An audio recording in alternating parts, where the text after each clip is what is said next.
The Missale Romanum of 1570 that was published with binding force forever by Pope Pius V is nothing else but the Missale that was used by the Roman Curia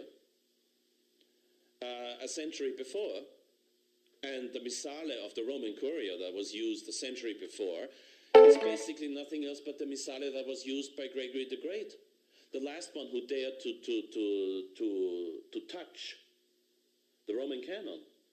When at the prayer, at the moment the priest holds his hands over the chalice like this and says, Hanc icitur oblationem.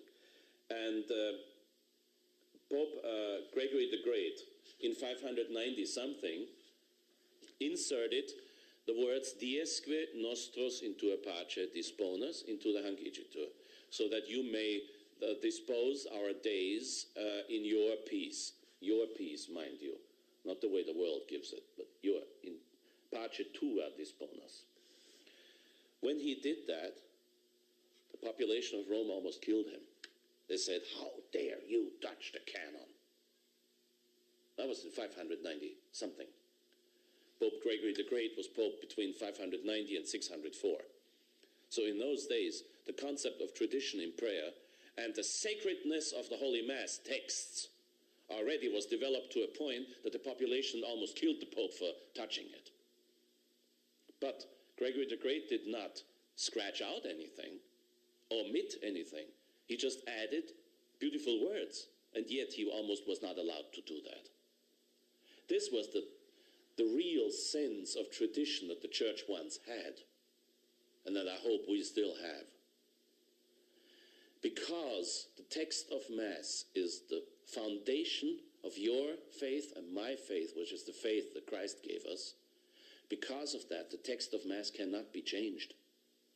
And the rubrics cannot be changed in important matters.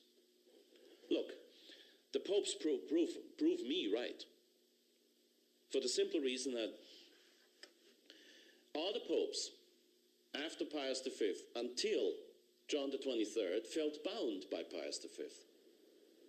If you open up the Missale Romanum of St. Pius V, 1570, get an edition of something like 1950 or 1960, whatever, open up the book up front. You will find the Quo Primum document of St. Pius V. You turn the page, you will find the next document, I believe it's by Pope Urban VIII or something like that, I don't remember.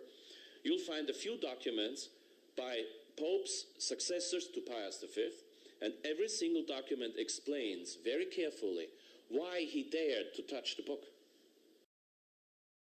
But you see, it was Archbishop Lefebvre who decided on the 1962 Missal, not the Pope. The Pope came up with the so-called indult on the 1962 Mass only after Archbishop Lefebvre had decided that the 1962 Mass is the last acceptable version. I've studied the different versions of Mass, and some things in the 1962 Missal strike me as almost unacceptable, but not entirely unacceptable. The 1965 version, where you have all the propers in vernacular, and the Judica Me Psalm, the Psalm 42, at the beginning is gone, and the last gospel is gone. Now that, I'm sorry, is too much. But the changes of the 1962 Missal, as regrettable as they are, under the laws of emergency, would have to be followed. But I'm not under that law of emergency. The future Pope will have to decide.